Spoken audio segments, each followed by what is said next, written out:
first a leech-like organism, and then the Quran says it's a mudgha. Mudgha is a piece of chew.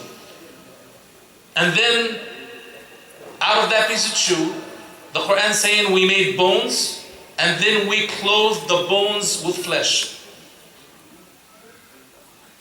Subhanallah, these are not my words. I want you, inshallah, after you finish, and remember this, go on the internet and go to YouTube and type these words. Dr.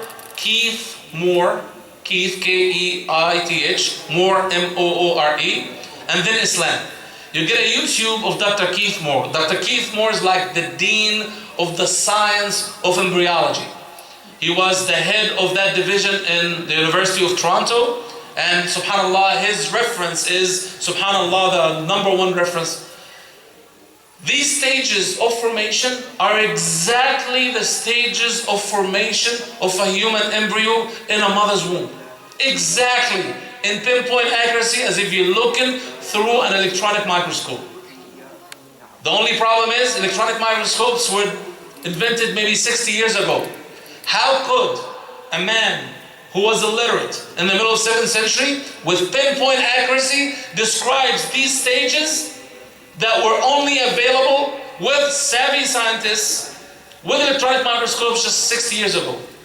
Dr. Keith Moore, who's not a Muslim, said that the only conclusion that I have is that it's not Muhammad himself, it's not the knowledge of Muhammad himself, but God, and these are his words, has revealed these scientific informations to Prophet Muhammad sallallahu alaihi wasallam. What is the story of the leech?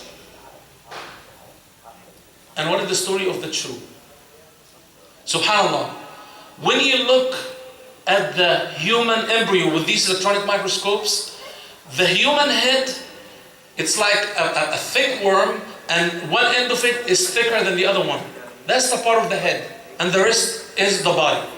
And subhanallah, not only that the human embryo looks exactly like that leech, but actually functions like a leech, because it latches to the wall of the womb of a mother, like a leech latches to someone who's walking in the swamps, and get, subhanallah, hooked and latches into the skin and sucks the nutrients out of the womb of the mother, exactly like a leech sucks the nutrients, the blood, out of the skin of the person that it latches to.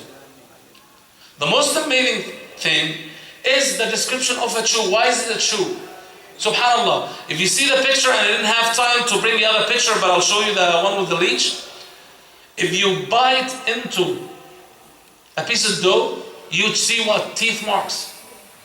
But these teeth marks in the human embryo that looks exactly like it are none but the knuckles or the parts of your backbone before the bones of the rib cage branches out of them. So when you look at it, subhanAllah, it's as if it's a piece of gum or a piece of dough and somebody bit with teeth marks, but it's not teeth mark, it's your backbone at its early stages. Not only it's like, hey, there are different stages of the human embryo, but as if you are looking at it. It's impossible for a man in the 7th century to know this, but if you are the creator of mankind, this is easy for you to know.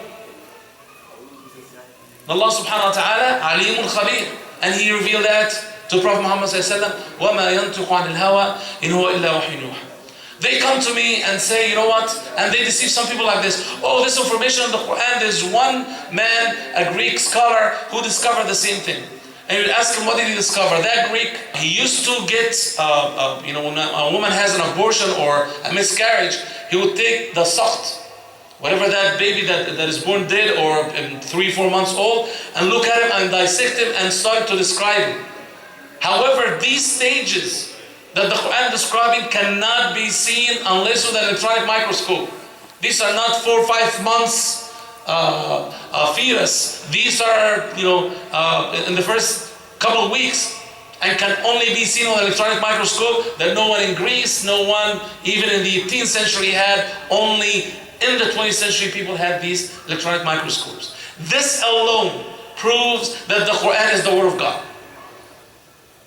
God, who is the creator of man, is the only entity in the universe that had knowledge of this information, this specific scientific knowledge, before anyone else.